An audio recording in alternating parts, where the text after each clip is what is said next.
passionate about brewing coffee as well, because you have to be able to brew coffee in order to taste it correctly.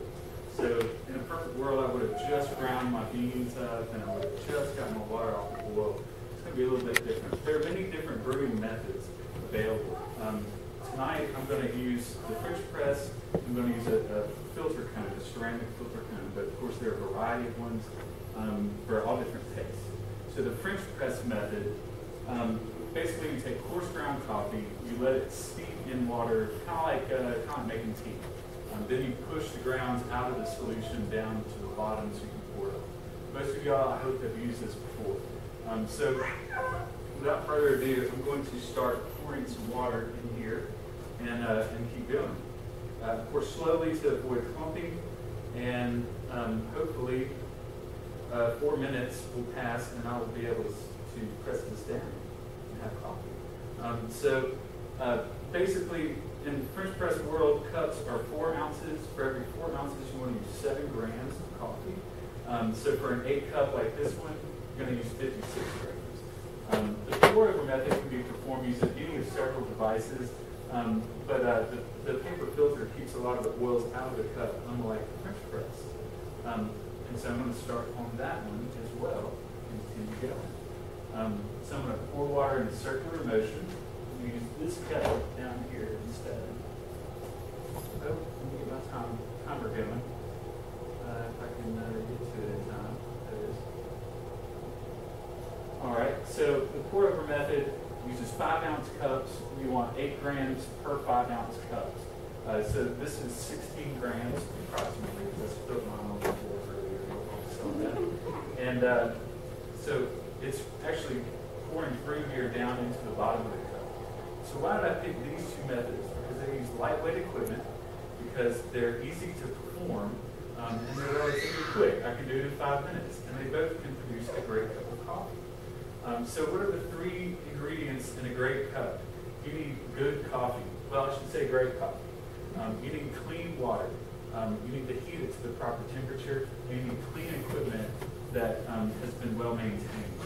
So you don't want to use, chipped things or the burrs are gone. So about coffee, choosing a great coffee is essential.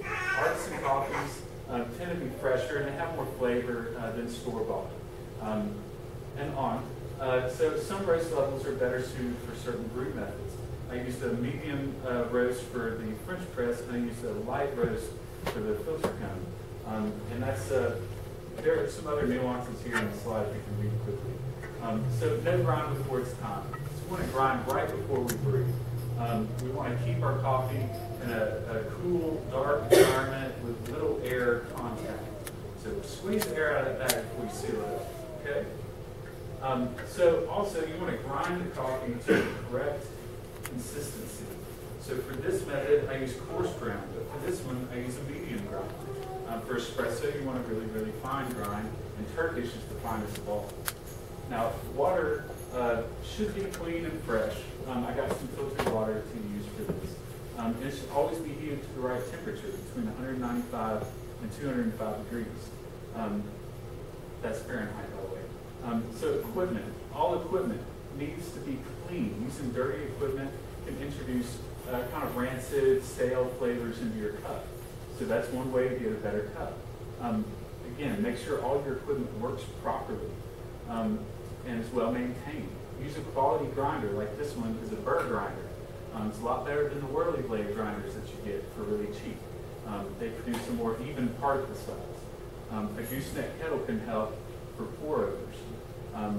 So the tips, these are pro tips. Preheat your French press with hot water, pour it off before you start. That minimizes heat transfer when you're brewing. Also, remove brewed coffee from your French press as soon as you can to prevent further extraction. So now you've got a great cup of coffee. You need to enjoy it right away. And if you think it's great, share it with a friend and share what you did with a friend. Let's pass this on a little bit. And last but not least, keep an open mind. Sometimes you get a so-so cup. Try to find out what went wrong. Sometimes you end up with a really great cup and you need to think about what you did right. Try to replicate it. Experiment. Treat yourself to a new coffee. And I think my time might be up, and I've got about 40 seconds left on this French press. I'm going to cheat a little bit.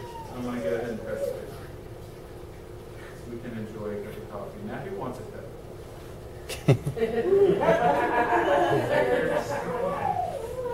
Should we do raffle tickets? Actually, you guys want to do raffle tickets? We can do that.